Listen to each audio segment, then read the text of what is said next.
Future में mining spaceship borealis space में उड़ रही है। पूरी क्रू सो रही है क्रायोपॉड्स में क्योंकि उन्हें अपने डेस्टिनेशन तक पहुंचने में अभी 4 साल बाकी हैं। अचानक एक एस्ट्रॉयड जहाज से टकराता है जिससे इतनी डैमेज होती है कि अलार्म बज उठता है। एक पॉड में एंडी एक वीडियो के साथ जागता है जिसमें उसके परिवार के लोग दिखते हैं जो अभी भी पृथ्वी पर हैं। जहाज की एआई घोषणा करती है कि एक हल ब्रीच हो गया है और सर्वाइवल सिस्टम को एक्टिवेट कर दिया गया है। कुछ मशीनी हाथ एंडी के चारों ओर एक विशेष सूट बनाने लगते हैं जिसमें लिमिटेड ऑक्सीजन सप्लाई और एक एआई होती है। फिर इमरजेंसी लॉन्च एक्टिवेट हो जाता है और सभी क्रायोपॉड्स बोरेलिस से बाहर फेंक दिए जाते हैं। उनमें से ज्यादातर सुरक्षित उड़ जाते हैं लेकिन कुछ छोटे विस्फोटों के कारण आग में फंस जाते हैं। रोबोट आर्म्स एंडी के सिर के चारों ओर हेलमेट बनाते हैं। तभी क्रायोपॉड्स अपने थ्रस्टर्स को चालू करते हैं लेकिन जैसे ही वे प्लैनेट के एटमॉस्फेयर में एंटर करते हैं ग्रेविटेशनल फोर्स इतना मजबूत होता है कि क्रायोपॉड्स खतरनाक स्पीड से गिरने लगते हैं। कुछ तो जलकर विस्फोट हो जाते हैं। एंडी का पॉड अपने विंग्स खोलता है लेकिन वे टूटने लगते हैं और पॉड अपने थ्रस्टर्स खो देता है। अचानक वो जमीन पर गिरता है और क्रैश होकर कुछ सेकंड्स तक जमीन पर घिसटते हुए रुकता है। बेहोश एंडी को अपने परिवार का एक झलक दिखाई देती है। फिर वो जागता है और एआई सोचता है कि उसे दिल का दौरा पड़ा है लेकिन एंडी समय रहते डिफिब्रिलेटर को बंद कर देता है। वो खिड़की से बाहर देखता है और पाता है कि वो एक सुनसान जमीन पर फंसा हुआ है। जब वो रेडियो का यूज करता है तो कोई आंसर नहीं आता। अचानक पॉड हिलता है और एआई समझाता है कि वे अनस्टेबल इलाके में हैं, इसलिए उसे बाहर निकलने की जरूरत है। हालांकि जब वो पॉड खोलने की कोशिश करता है तो कुछ भी नहीं होता। फिर एंडी सर्वाइवल किट चेक करता है और पाता है कि उसके पास फ्लेयर गन नहीं है क्योंकि उसकी रैंक कम है। लात मारने से दरवाजा नहीं टूटता है तो एंडी अगला ट्राई फायर एक्सटिंग्विशर से करता है जो कांच को तोड़ देता है। जैसे ही वो बाहर निकलने की कोशिश करता है पॉड घूमता है और वो फिर से अंदर गिर जाता है। टूटा हुआ कांच उसकी सूट को नुकसान पहुंचाता है और वो ऑक्सीजन खोने लगता है। शुक्र है कि उसके पास एक रिपेयर स्प्रे है जो जल्दी से छेद को बंद कर देता है। ठीक उसी समय इंजन शॉर्ट सर्किट करता है और सीट के पीछे एक छोटी सी आग लग जाती है। एंडी जल्दी से अपने बेटे का खिलौना पकड़ता है और थोड़ी सी मिट्टी हटाकर आखिरकार पॉड से बाहर निकलता है जो अब धुएं से भर चुका है। वो चारों ओर देखता है और देखता है कि बोरेलिस आकाश में जल रही है और प्लैनेट पर गिरने से एक भयंकर विस्फोट होता है। शॉक वेव एंडी को हिट करती है और वो गिर जाता है।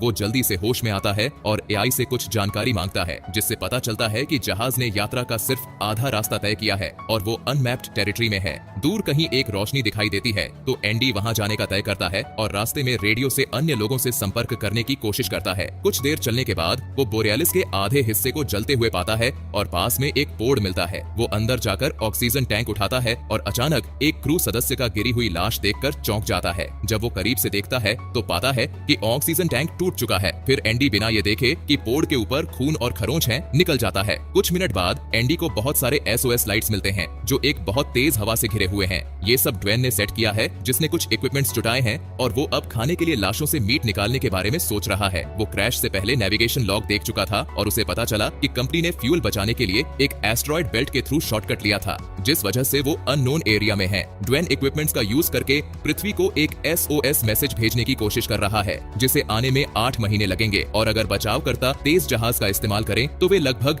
2 साल में वहां पहुंच सकते हैं। एंडी आशा खोने लगता है लेकिन ड्वेन ये बताता है कि वे बोरेलिस के दूसरे हिस्से में जिंदा रहने के तरीके ढूंढ सकते हैं। जब वो पीछे हटता है एंडी अनजाने में मशीन का कनेक्शन हटा देता है और उसे ठीक करने के लिए पलटता है। तभी एक रहस्यमय जीव कूदकर ड्वेन को पकड़ लेता है और बिना कोई निशान छोड़े चला जाता है। जब एंडी पलटता है तो वो अकेला होता है। पृथ्वी को संदेश भेजने के बाद एंडी ड्वेन का गन लेता है और एआई उसे याद दिलाता है कि उसका ऑक्सीजन लेवल कम हो रहा है। एंडी उसे बोरेलिस के सबसे बड़े टुकड़े तक एक रास्ता सेट करने के लिए कहता है और चलता है। आखिरकार वो एक चट्टान के किनारे पर पहुंचता है और एआई मानता है कि उसका सिस्टम सही से काम नहीं कर रहा। वो अपने परिवार के बारे में सोचते हुए हताशा में चिल्लाता है। तभी रेडियो पर आवाज सुनाई देती है। ये दूसरी सर्वाइवर नाओमी है। सिग्नल अच्छा नहीं है और एंडी दौड़ता है जब तक वो बिना स्टैटिक के उसे सुन न पाए। नाओमी अपने पोर्ट में फंसी हुई है और उसने क्रू के ट्रैकर खोजने की कोशिश की है लेकिन दुख की बात है कि सर्वाइवर केवल वो एंडी और ड्वेन ही हैं। वो एंडी को अपनी लोकेशन भेजती है लेकिन एआई चेतावनी देता है कि उसका एरिया अनस्टेबल है और एंडी के पास वहां तक पहुंचने के लिए पर्याप्त ऑक्सीजन नहीं है। एंडी को ये जोखिम लेने में हिचक होती है तो नाओमी उसे ये समझाती है कि उसके पास दोनों के लिए पर्याप्त ऑक्सीजन है। अगले कुछ घंटों तक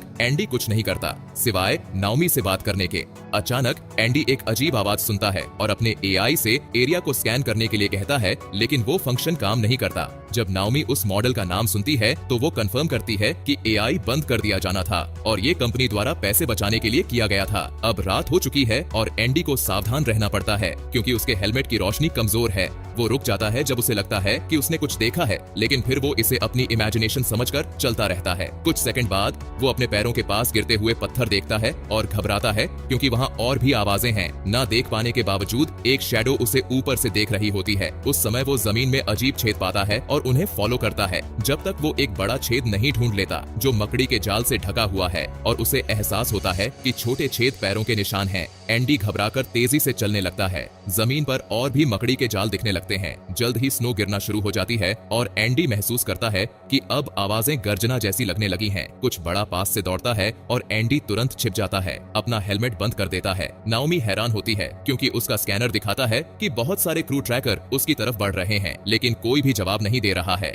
एंडी एआई को उन ट्रैकरों को लिंक करने के लिए कहता है और सभी सिग्नल एक ही समय में उसके चारों ओर दिखाई देते हैं, जबकि नाओमी कहती है कि वे ठीक सामने हैं लेकिन वो कुछ नहीं देख पा रहा है। तभी हवा में एक फ्लेयर शूट होती है और रोशनी से एक विशाल मकड़ी दिखाई देती है। क्योंकि उसने क्रू को खा लिया था तो ट्रैकर्स उसके पेट में हैं। क्योंकि ड्वेन का गन काम नहीं कर रहा, एंडी चिल्लाता है और दौड़ने लगता है, लेकिन मकड़ी उसे कूदकर पकड़ने की कोशिश करती है। वो जमीन में एक दरार में गिर जाता है और जब वो ऊपर देखता है तो मकड़ी अंदर पहुंचने की कोशिश कर रहा होता है। डर से कांपता हुआ एंडी दौड़ता रहता है जबकि मकड़ी ऊपर से उसका पीछा करती है और बीच बीच में अंदर पहुंचने के लिए उसे काटने की कोशिश करती है। शुक्र है एंडी हर हमले से बच जाता है, लेकिन वो डर के कारण ध्यान खो बैठता है और एक चट्टान से गिर जाता है। इतनी तेजी से गिरना काफी दर्दनाक होता है, लेकिन बर्फ सरफेस को नरम कर देती है। मकड़ी ऊपर से उस पर गुर्राती है लेकिन नीचे नहीं आती। एंडी इस अनुभव से घबराया हुआ है और नाओमी उसे इंटरप्ट कर देती है कि उसका ऑक्सीजन लेवल गिर रहा है। पता चलता है कि गिरने से उसकी सूट में एक और छेद हो गया है, तो एंडी उसे जल्दी से सील करने के लिए स्प्रे का इस्तेमाल करता है। वो आखिरी स्प्रे का इस्तेमाल करके छेद को बंद कर लेता है। उसी समय ड्वेन की आवाज रेडियो पर आती है जो मदद मांगता है क्योंकि वो बहुत सारी मकड़ियों से लड़ रहा है। नाओमी सोचती है कि एंडी को उसकी मदद करनी चाहिए, लेकिन एंडी इन क्रीचर्स से नहीं लड़ना चाहता और उसका स्कैनर भी सही से काम नहीं कर रहा। हालांकि वो अपना मन बदलता है जब नाओमी बताती है कि ड्वेन के पास ऑक्सीजन होगा। एंडी दुर्घटनाग्रस्त पोर्ट्स के बीच दौड़ता है और ड्वेन द्वारा शूट किए गए फ्लेयर को देखता है, जिससे वो उसे अंत में ढूंढ लेता है। ड्वेन उसे मकड़ी की कमजोरी बताने वाला था, लेकिन तब मकड़ी फिर से उस पर कूद जाती है तो एंडी को छिपना पड़ता है और रेडियो से सुनना पड़ता है कि ड्वेन को मार दिया गया। वो दूसरी पोर्ट के पीछे छिपने के लिए दौड़ता है, ये सोचते हुए कि वो बच जाएगा, लेकिन पास में एक और मकड़ी है जो लाशों को खा रही है।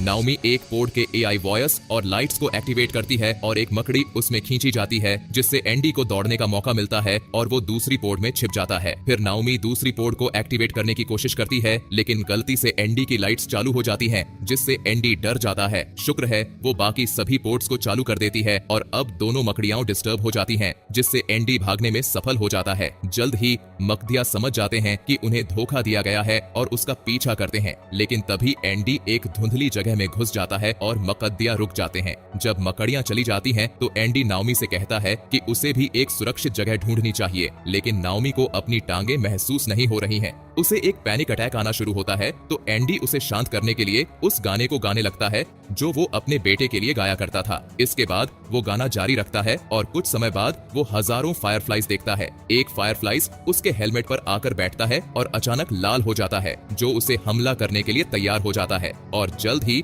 बाकी फायरफ्लाइज भी लाल हो जाते हैं और मिलकर उसे हमला करने लगते हैं। तो एंडी तुरंत वहाँ से भाग जाता है, लेकिन तभी एक गरजने की आवाज आती है, जिससे पता चलता है कि फायरफ्लाइज कुछ और चीज से डर गए थे। अचानक जमीन फट जाती है और एक विशालकाय मुंह का मॉन्स्टर बाहर निकलकर एंडी को पकड़ लेता है और उसे एक गंदे पदार्थ से ढक देता है, जिससे वो जकड़ा हुआ महसूस करता है। एंडी धीरे धीरे उस दानव के मुंह में समा जाता है। वो एआई को याद कराता है और दिल का दौरा होने की घोषणा करता है, जिससे डिफिब्रिलेटर एक्टिवेट होता है और इसका शॉक इतना ताकतवर होता है कि मॉन्स्टर एंडी को उगल देता है। अब वो और ज्यादा गुस्से में है और एंडी को पकड़ने के लिए दौड़ता है। एंडी एक पेड़ की टहनी जैसी चीज में छिप जाता है, जहाँ नीचे की तरफ एक सुरंग है और वो उसमें गिरकर एक फायरफ्लाई के बिल में पहुंच जाता है। वो छोटी छोटी फायरफ्लाई उसे लगातार काटती है, लेकिन वो वहाँ से बाहर निकलने में कामयाब हो जाता है। इसके बाद एंडी को बताया जाता है कि उसका ऑक्सीजन स्तर उसे बोरेलिस तक तो पहुंचा सकता है, लेकिन नाओमी तक पहुंचने के लिए शायद काफी नहीं होगा। जबकि नाओमी भी सोचती है कि उसे जहाज की तरफ जाना चाहिए। एंडी अब हार मानने को तैयार नहीं है और नाओमी की दिशा में दौड़ता रहता है। जल्द ही वो एक हादसे के मलबे में घिर जाता है और उसे सांस लेने में दिक्कत होने लगती है। वो मुश्किल से उठने की कोशिश करता है, लेकिन अंत में वो नाओमी के पोड़ में पहुंचता है।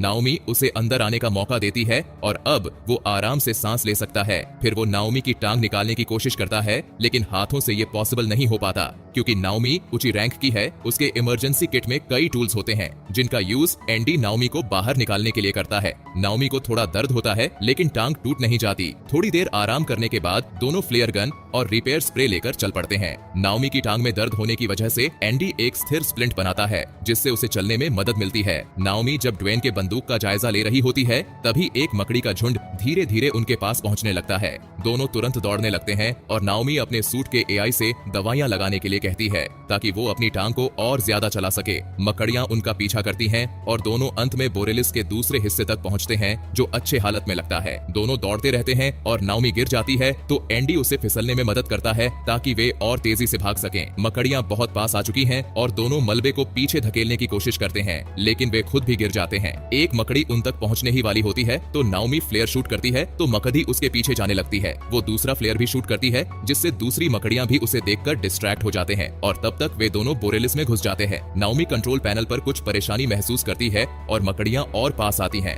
लेकिन जैसे ही एक अंदर आने वाली होती है, नाओमी आखिरकार पैनल बंद कर देती है और दरवाजा एक मकड़ी को मार डालता है। दूसरी मकड़ियां दरवाजे पर हमला करने लगती हैं, लेकिन नाओमी और एंडी अंदर जाते हैं और देखते हैं कि जहाज में बहुत नुकसान हुआ है, लेकिन बत्तियां चल रही हैं, यानी बैकअप जनरेटर ठीक है। कार्गो होल्ड में कई सप्लाईज के बॉक्सेस पड़े हैं और एटमॉस्फेयर स्थिर है, तो ये आम वो मदद आने तक सेफ रह सकते हैं। एक कॉरिडोर में खून की लकीर दिखती है और दोनों उसका पीछा करते हुए मेन कंसोल तक पहुंचते हैं, जो गंदगी और मकड़ी के जाले से ढका होता है। दोनों छिप जाते हैं जब एक बड़ी मकड़ी आती है और अपना पेट खोलकर इंसानी हिस्से और एक हेलमेट गिराती है। एंडी को उलटी सी आने लगती है, लेकिन वो खुद को काबू करता है। हालांकि मकड़ी उन्हें नहीं देखती और चली जाती है। दोनों फिर आगे बढ़ते हैं, लेकिन तभी ऊपर से एक और बड़ा मकद्दी आता है। एंडी तुरंत दरवाजा बंद कर देता है, लेकिन नाओमी उसे डांटती है कि अब वे एयरलॉक में फंसे हुए हैं। मकद्दी दरवाजे पर हमला करने लगता है और एंडी बाएं दरवाजे पर एक टूल से मारने की कोशिश करता है, लेकिन ये बेकार होता है। दोनों हार मानकर बैठ जाते हैं, सोचते हैं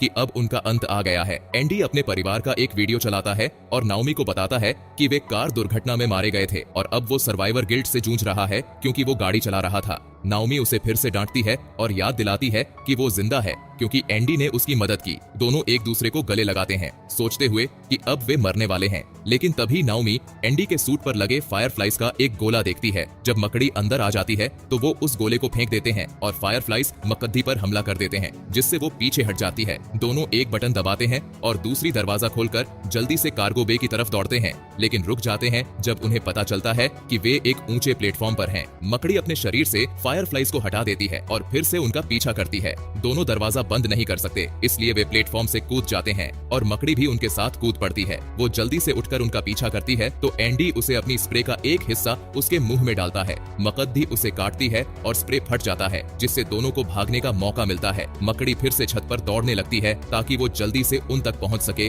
और कूदकर उनके पीछे आ जाती है। दोनों गिर जाते हैं, लेकिन नाओमी जल्दी उठकर दौड़ने लगती है ताकि वो मकड़ी को अपनी तरफ खींच सके और एंडी को मौका दे कि वो कुछ करे। एंडी को पता चलता है कि कार्गो बे में अभी भी पॉड्स हैं और वो अपनी एआई से एक काम करने वाला पोर्ट खोजने को कहता है जो सबसे ऊपर है। एंडी जितना तेज हो सकता है उतना ऊपर चढ़ता है और आखिरी पॉट तक पहुंचता है। ठीक उसी समय नाओमी को मकड़ी हमला करती है। फिर एंडी लाइट्स बंद कर देता है, जिससे नाओमी को बॉक्स में छिपने का मौका मिलता है। उस बॉक्स में उसे इमरजेंसी लाइट्स मिलती हैं। जब एंडी पॉड को इजेक्ट करने की कोशिश करता है तो एआई समझाता है कि ऐसा नहीं किया जा सकता क्योंकि उसने पावर बंद कर दी है। इसका मतलब है कि अब उसे इसे मैन्युअली अंदर से ही करना होगा। एंडी पॉड के अंदर जाता है और अपने एआई को उससे कनेक्ट करता है, जबकि नाओमी बॉक्स से बाहर आती है और उसके शरीर के चारों ओर लाइट्स लटकी हुई होती हैं, जिससे मकड़ी फिर से उसके पीछे पड़ जाती है। अपने बेटे के खिलौने को देखते हुए एंडी अपने एआई से अलविदा कहता है और पोर्ट को बाहर निकालने के सही समय का इंतजार करता है।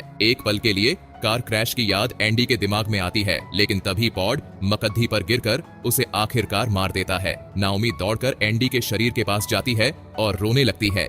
ये सोचते हुए कि वो मर चुका है, लेकिन उसके बार बार गिड़गिड़ाने के बाद एंडी जिंदा और सही सलामत उठ जाता है। इसके बाद दोनों खिड़की के पास जाते हैं और एक खूबसूरत सूरज उगते हुए देखते हैं और इसी के साथ ये मूवी यही खत्म हो जाती है।